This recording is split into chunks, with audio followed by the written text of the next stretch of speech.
Singing-wise, it's going okay naman. Ano ba? My last one was ano ba? Single Throw from Cornerstone. Pretty well known. But other than that, we'll see. If the opportunity comes and if I'm able to work with the right producers para sa type of genre that I like. Kasi I'm very picky now when it comes to music talaga. I don't want to be ano to? I don't want to be controlled anymore like that.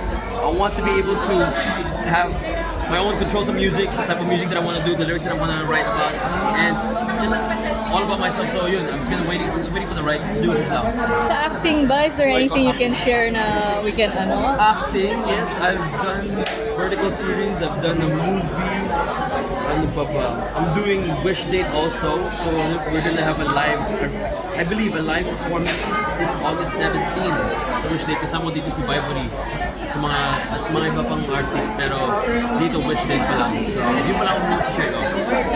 Can you just share one of the best lessons na you've learned from ABS before you did projects outside the network? Best lessons that I've learned from ABS is to just believe in your own timing. That's it. You know, not everything's gonna be rushed towards you or given to you like in a silver spoon or silver plate. So just believe in your timing and always just be prepared for it. I don't know kung yung love life mo is as happy as nung nakita kita nung February, pero is it? It's okay How's it naman. going? Just enjoying life right now. Non-showbiz pa rin? Meron ka bang girlfriend right now? Wala naman. Non-showbiz pa rin? Wala daw eh. Sige. Bakit pala? Parang hindi ka na naniniwalang wala. I mean, Ha? focusing lang muna ang career, of course, syempre. So wala talaga? Wala. So wala kang dates? Hindi ka ba lumalabas? Seeing people, seeing someone, but hanggang doon lang muna. Pero who was your last girlfriend? Si Iso ba? Hindi nasundan yun? Hindi. Non-showbiz, non-showbiz. Tapos ngayon wala na. Ngayon wala na. Pero kayo gusto na kayo, nagkausap na kayo? Yes. Magkaibigan na kayo right now. Still friends of mine. So happy ka for her na may bago na siya kay Dominic, okay? Happy ka naman for her. Happy for them naman. Happy ka naman. Question lang, no? You're very open, you're very emotional when it comes to pag-usapan yung pamilya, no? Lalo na sa Macau yata yung buong pamilya mo. Kamusta ngayon yung arrangement nyo? Naka-adjust ka na ba? Ano ba? Yeah, of course, somehow I've adjusted throughout the years. I've been here for almost 10 years in the Philippines. Swerte ko lang talaga dahil my parents, my family's in Macau lang. So it's only 2 hours away from here. So minsan sila pumunta dito, minsan ako pumuwi. So I'm happy and glad that I'm able to see them from time to time naman. For example, tonight, my brother's coming. So I'm gonna be spending some time with them. So, yeah. Ba't ka naging emotional before? Emotional, I guess now it's okay. I've learned that this is how life is, sometimes you'll be far away from your family and friends, but it's just all about, we're lucky also, we got the internet, diba? Okay. And stuff like that to talk to them, so, ayun, okay naman ako. Diba, ano ka ba? Question lang, no? Kasi syempre pag mga artista ka, nag-level up sila karamihan ng mga artista eh. Are you open doing daring and sexy roles? Kung saan-saan? At the moment, I don't see myself doing that yet, because, I don't know, I feel like I have such a young face, baby face, na pwede ko pa i-prolong yung career ko eh.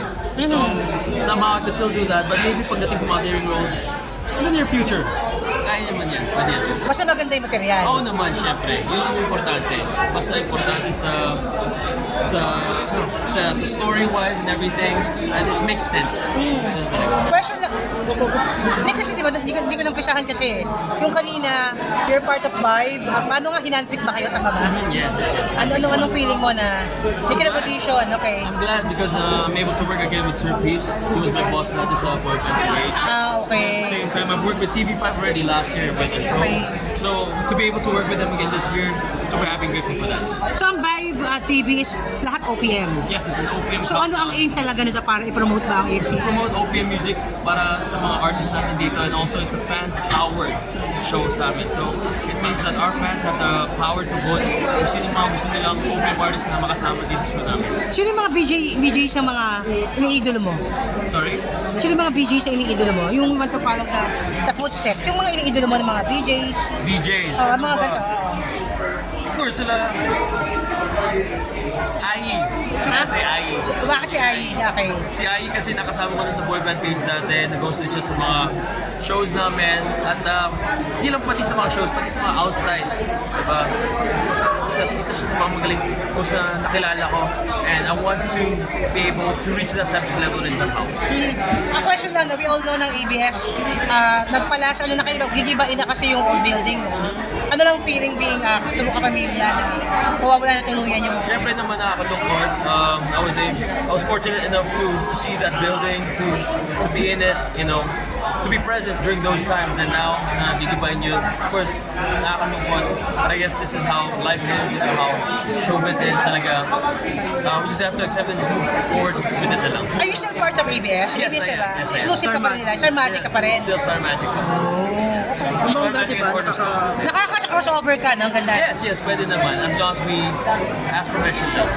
Well, how's the experience working here in TV5? Pagaya Super great naman. Because I've worked with them sa Pajak Princess dati. Kasama ko sila Miles at Jameson. Ngayon, dito naman sa Vibes, I'm excited for this. It's a different type of show that I'm going to be doing. A variety show I'll be hosting, performing with the Vibe Now. So, yeah. Pero mas nag-enjoy ka ba ngayon as a host? Or namimiss mo yung pag-arte at pagkanta, pag-perform? Mostly, I'm focusing now more into acting and so hosting right now because of this.